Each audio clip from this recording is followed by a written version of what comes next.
Hi everyone, today I'm going to try to break down something I took months to learn just under within 15 minutes. Today I want to break around something very talked about, very discussed about, what very few people know about. I want to talk about the Venus retrograde planet. So like I said, we'll be covering two aspects of Venus retrograde, one that happens in your birth chart and the second one that happens in your years, every year that when it comes in. But before I get into the details, I want to share with you something. Firstly, I'd like to take the opportunity to welcome you all to this YouTube channel known as a Space Alchemist. I'm an architect, interior designer, and a Vastu coach and consultant. I do not take up astrology coaching or consultation. I only teach it because it's something I'm learning, and I felt that many people of you who are interested would also find this like a foundational stepping stone to understand more about this and learn more about this. So that's why this video. But coming again back to the topic, when we talk about Venus retrograde, Venus is a planet where, we talk about love, romance, luxury, money, and all of that. But how exactly does it work when it's in retrograde is what we'll be understanding today. So, firstly, in your birth charts, whenever you see Venus located in any house or attached to any Rashi or anything, you will be able to see an R that is written on top of it, which basically means that Venus is retrograde in that particular person's birth chart. Okay, and even in yearly wise, we have Venus that comes once a year. It comes for a shorter period of time, but it does come and it kind of hits you in ways that you can't even imagine. But breaking down both of these together in a general analysis, I would say when we talk about Venus, especially from a birth chart analysis, imagine Venus is dealing with all these properties of luxury, love, attachments, money flow, all of that, the women of your life, all of that, and it's going in retrograde. It basically means it's three times more intensity, and based in which degree and all that it's falling in your planet, you'll be able to see if it's negatively or positively influence your birth chart. But generally, what happens is when we have Venus is a planet of love. So, whenever you're in a romantic relationship or you want to invest yourself in a romantic relationship, you might think about it a billion times whether you're doing the right thing, whether this person is cheating on you, whether this person is hurting you, is this the right person, is this a compatible person. The 100 billion thing that comes in your mind when you think about this. But there are two aspects. So when we think about Venus, and Venus sits in a retrograde aspect in your birth chart in the fifth house, the fifth house deals with children and romantic relationships and all that. You might become excessively obsessive with your partner, and you might be excessively reflecting on how your partner is, whether he's a good person, bad person, he's cheating on you, all of that.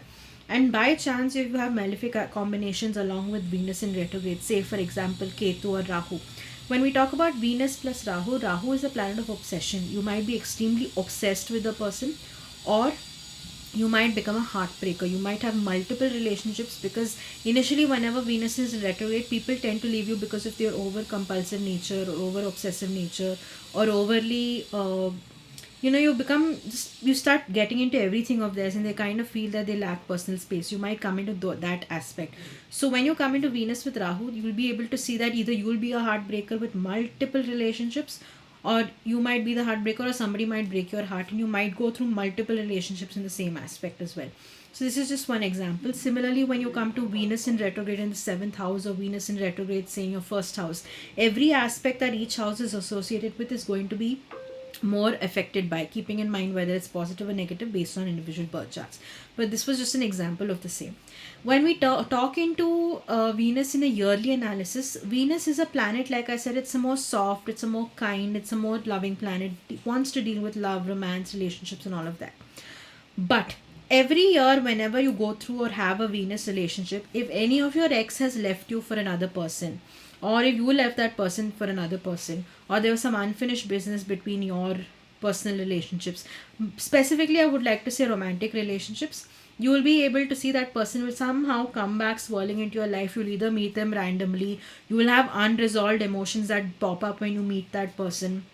Your actual core that you try to push it down in yourself because of all the experiences that you're having is all going to come into light for you to reflect, so that you can work on it and kind of let it go.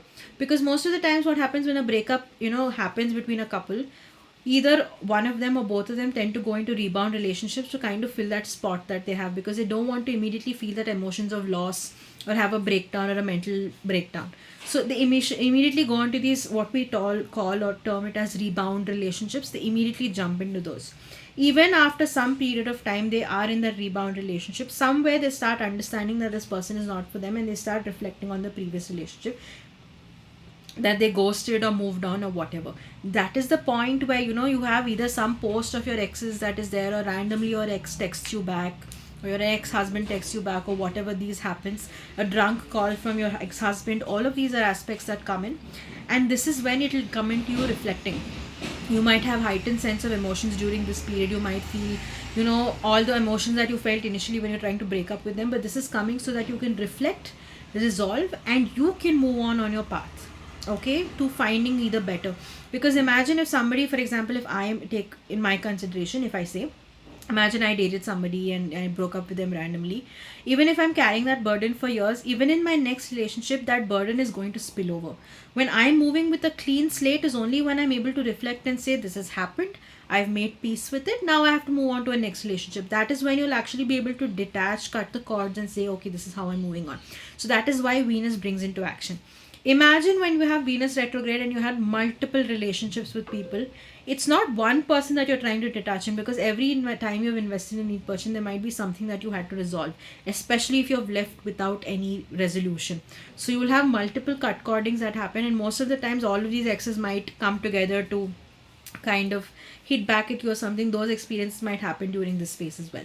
So Venus retrograde is something that is best explained through these terms. Like I said, even if it's your birth chart or if it's your yearly, the whole point of it is to reflect on how you've ended relationships, or how you're handling your relationships, and how you can move forward from them.